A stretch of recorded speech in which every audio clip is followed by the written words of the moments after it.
পুলিশের মহাপরিদর্শক আইজিপি আলী হোসেন ফকিরের পৈতৃক বাড়িতে চুরির ঘটনা ঘটেছে।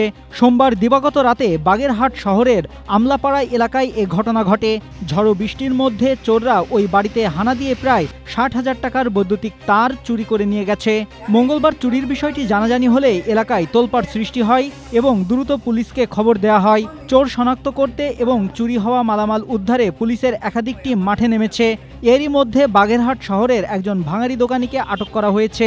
ওই বাড়ির বাসিন্দারা জানান, সোমবার রাতে বৃষ্টি শুরু হলে বিদ্যুৎ সংযোগ বিচ্ছিন্ন হয়ে যায়। এই সুযোগে সিসি ক্যামেরার নজর এড়িয়ে রাতের অন্ধকারে চোর চক্র বাড়ির সীমানায় প্রবেশ করে মেন লাইন থেকে মিটার পর্যন্ত প্রায় 2 কয়েল তামার তার কেটে নিয়ে পালিয়ে যায়।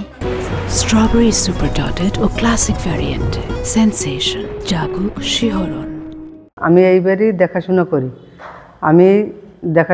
আমি তো চলে গেছি, রাত্রে বর্ষা হয়েছে, ঝড় বৃষ্টি হয়েছে, হওয়ার পরে রাত্রে কারেন্ট চলে গেছে। কারেন্ট চলে যাওয়ার পরে কারেন্ট ছিল না, এই সময় আর কি এই তারটা কাইটে নিয়ে গেছে, কিন্তু আমরা কেউই দেখিনি।